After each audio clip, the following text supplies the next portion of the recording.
नमस्कार मित्रांनो, माय सपोर्ट या मराठी यूट्यूब चॅनलवर तुमच्या सर्वांचे मनापासून स्वागत आहे।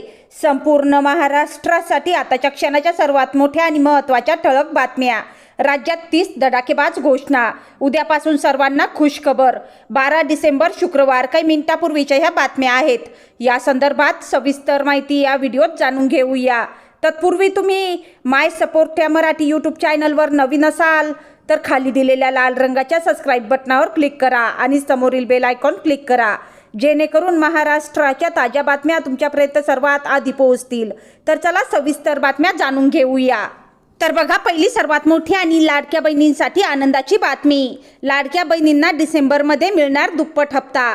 लाडकी बहीण योजनेतील महिलांसाठी डिसेंबर महिन्यात मोठी आनंदाची बातमी आहे। योजनेतील लाभार्थी बहिणींच्या खात्यात नेहमीप्रमाणे 1,500 नव्हे तर थेट 3,000 रुपये जमा होणार आहेत। मात्र अद्याप नोव्हेंबरचा हप्ता सर्वांच्या खात्यात आलेला नाही। तरीही सरकारकडून डिसेंबरचा दुप्पट लाभ देण्याची तयारी झाल्याने बहिणींमध्ये समाधान आहे। त्यानंतरची सर्वात मोठी आणि महत्त्वाची बातमी बघा, ई-KYC मध्ये झालेल्या चुका माफ। लाडकी बहिणींसाठी दिलासा। मुख्यमंत्री माझी लाडकी बहीण योजनेतील ई-KYC करताना अनेक महिलांकडून झालेल्या चुका आता माफ करण्याचा मोठा निर्णय सरकारने घेतला आहे। ई-KYC न झाल्याने अनेकांना योजनेचा लाभ मिळत नव्हता, त्यामुळे तक्रारी वाढल्या होत्या। शासनाने जारी केलेल्या नव्या आदेशानुसार ई-KYC मधील चुकांमुळे लाभ नाकारला जाणार नाही। ज्यांच्या वडिलांचा किंवा पतींचा मृत्यू झाला आहे किंवा ते घरात नसतील अशा महिलांचाही अर्ज योग्य मानला जाणार आहे। त्यानंतरची सर्वात मोठी आणि महत्त्वाची बातमी बघा, हायटेक अंगणवाड्यांच्या स्वप्नाला शॉर्ट सर्किट। छत्रपती संभाजीनगर जिल्ह्यातील सुमारे 7,000 अंगणवाड्या आजही अंधारात आहेत।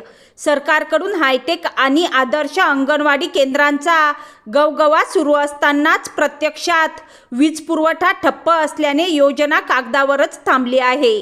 अंगणवाडी सेविकांना मुलांच्या शिक्षणासाठी सोबत आणलेली डिजिटल साधने वापरता येत नाहीत, त्यामुळे कोट्यावधींच्या प्रकल्पाचा फायदा गावापर्यंत पोहोचत नसल्याची गंभीर स्थिती निर्माण झाली आहे।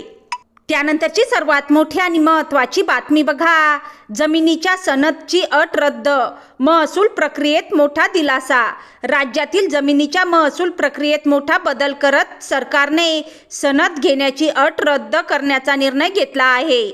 अकुशल परवानगीची अट आधीच रद्द केल्यानंतर आता त्यानंतरची सनद घेण्याची गरजही हटविण्यात येत आहे।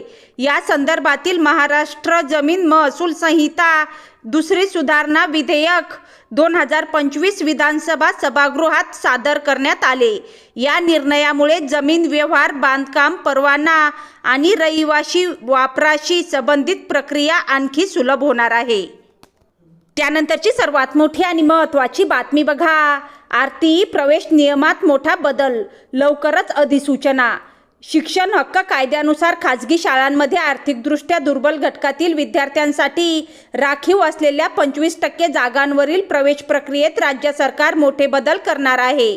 1 किलोमीटर परिसरातील विद्यार्थ्यांना शासकीय व खाजगी शाळांमध्ये मोफत प्रवेश देण्याच्या नियमात सुधारणा केली जाणार आहे। या संदर्भातील अधिसूचना काही दिवसात प्रसिद्ध होणार असून प्रवेश प्रक्रिया येत्या महिन्यात सुरू होण्याची अपेक्षा आहे। गेल्या वर्षी डिसेंबरमध्येच ही प्रवेश प्रक्रिया सुरू झाली होती, त्यामुळे यंदाही लवकरच सुरुवात होणार आहे। त्यानंतरची सर्वात मोठी आणि महत्त्वाची बातमी, मुख्यमंत्री सहायता निधी घोटाळ्याची चर्चा। शेतकऱ्यांना मिळाले फक्त 75,000। ऑक्टोबर 2025 या एका महिन्यात मुख्यमंत्री सहायता निधीत तब्बल 1 अब्ज रुपयांची मदत जमा झाली होती। मात्र अतिवृष्टीग्रस्त शेतकऱ्यांना केवळ 75,000 रुपये मदत मिळाल्याची धक्कादायक माहिती समोर आली आहे। RTI कार्यकर्त्यांनी मिळालेल्या कागदपत्रातून निधीतील रक्कम आणि प्रत्यक्ष मदतीत मोठा फरक असल्याचे स्पष्ट झाले। साखर कारखान्यांना 1 टन ऊसामागे 10 रुपये मदत देण्याचे आदेश सरकारने जारी केले होते, पण हे सर्व असूनही शेतकऱ्यांपर्यंत मदत पोहोचली नाही। यामुळे राज्यात मोठी चर्चा रंगली आहे। त्यानंतरची सर्वात मोठी आणि महत्त्वाची बातमी बघा. शिर्डी तिरुपती नवी एक्सप्रेस सुरू. मराठवाडा, उत्तर कर्नाटक आणि तेलंगणातील भाविकांसाठी मोठी आनंदाची बातमी आहे. तिरुपती ते साईनगर शिर्डीला जोडणारी नवी साप्ताहिक एक्सप्रेस गाडी आता सुरू झाली आहे. धार्मिक स्थळांना जोडणाऱ्या या गाडीमुळे भाविकांना प्रवास सोयीचा व जलद होणार आहे. छत्रपती संभाजीनगर परिसरातील प्रवाशांसाठी ही मोठी दिलासादायक घोषणा आहे. त्यानंतरची सर्वात मोठी आणि महत्त्वाची बातमी. अण्णा हजारे पुन्हा करणार आमरण उपोषण. ज्येष्ठ समाजसेवक अण्णा हजारे पुन्हा एकदा आमरण उपोषणाला बसणार असल्याची मोठी बातमी समोर आली आहे. लोकायुक्त विधेयक आणि अंमलबजावणीसाठी सरकारने पावले उचलावीत यासाठी ते आमरण उपोषण करणार आहेत. 30 जानेवारी 2026 पासून राळेगणसिद्धी येथील यादव बाबा मंदिरात ते उपोषण सुरू होणार आहे. सरकारने मागण्यांकडे दुर्लक्ष केल्याने हा निर्णय घेण्यात आल्याचे अण्णा हजारे यांनी स्पष्ट केले आहे. त्यानंतरची सर्वात मोठी आणि महत्त्वाची बातमी बघा. राज्यात थंडीचा जोर वाढला. तापमानात मोठी घसरण. विदर्भ, मराठवाडा आणि उत्तर महाराष्ट्रात तापमानात 3 ते 5 अंशांची घसरण झाली आहे. सकाळच्या वेळी दाट धुके जाणवत असून नागरिकांनी उबदार कपड्यांचा वापर वाढवला आहे. हवामान विभागाने थंडी आणखी वाढू शकते असा इशारा दिला आहे. त्यानंतरची सर्वात मोठी आणि महत्त्वाची बातमी बघा. मुंबईत सी लिंकवर वाहतूक नियंत्रणासाठी विशेष मोहीम. सी लिंकवर वाढत्या गर्दीमुळे वाहतूक नियंत्रणासाठी पोलिसांनी विशेष मोहीम सुरू केली आहे. नियम मोडणाऱ्या वाहनांवर कारवाई केली जात आहे. प्रवाशांना संयम आणि नियमानुसार वाहन चालवण्याचे आवाहन करण्यात आले आहे. त्यानंतरची सर्वात मोठी आणि महत्त्वाची बातमी. हिवाळी अधिवेशनात शेतकरी प्रश्नावर विशेष चर्चा अपेक्षित. आजच्या बैठकीत शेतकरी कर्जमाफी, ऊस दर आणि पिकांच्या नुकसानीवर विस्तृत चर्चा होण्याची शक्यता आहे. विरोधकांनी या मुद्द्यावर सरकारला घेरण्याची तयारी केली आहे. शेतकरी संघटनाही निर्णयाकडे लक्ष ठेवून आहेत. त्यानंतरची सर्वात मोठी आणि महत्त्वाची बातमी बघा. पुणे महानगरपालिकेची स्मार्ट सिटी प्रकल्पांना गती. स्मार्ट रस्ते, ई-बस थांबे आणि CCTV नेटवर्क यासारख्या प्रकल्प जलद गतीने पूर्ण करण्याचे आदेश PMCने दिले आहेत. काही प्रकल्प पुढील महिन्यात सुरू होण्याची शक्यता व्यक्त होत आहे.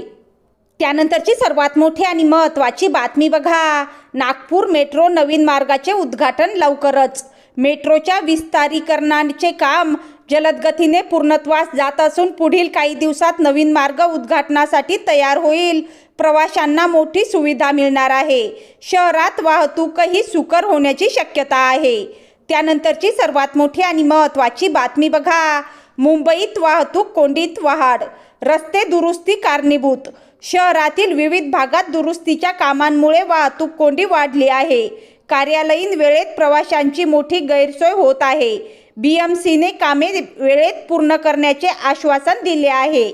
त्यानंतरची सर्वात मोठी आणि महत्त्वाची बातमी. ऊस दरासाठी शेतकऱ्यांची निर्णायक बैठक. साखर कारखानदार आणि शेतकरी संघटनांची आज महत्त्वाची बैठक होणार आहे. दरवाढीवर निर्णय होण्याची शक्यता आहे. शेतकऱ्यांनी न्याय दराची मागणी पुन्हा एकदा ठामपणे मांडली आहे. त्यानंतरची सर्वात मोठी आणि महत्त्वाची बातमी बघा. कोकणात पर्यटनाला वेग. हॉटेल्स फुल. नाताळ आणि न्यू इयर सीझन सुरू होताच कोकण किनारपट्टीवर पर्यटकांची गर्दी वाढली आहे. हॉटेल्स आणि होमस्टे पूर्णपणे बुक झाली आहेत. स्थानिक व्यावसायिकांना भरभरून रोजगार मिळत आहे. तर ह्या होत्या महाराष्ट्रातील सर्वात मोठ्या आणि महत्त्वाच्या ब्रेकिंग न्यूज. तुम्हाला जर हा व्हिडिओ माहितीपूर्ण वाटला असेल किंवा व्हिडिओ आवडला असेल तर व्हिडिओला लाईक करा आणि माय सपोर्ट या न्यूज चॅनलला सबस्क्राईब करायला विसरू नका. पुन्हा भेटूया अशाच नव्या घडामोडींसह. तोपर्यंत धन्यवाद. जय महाराष्ट्र.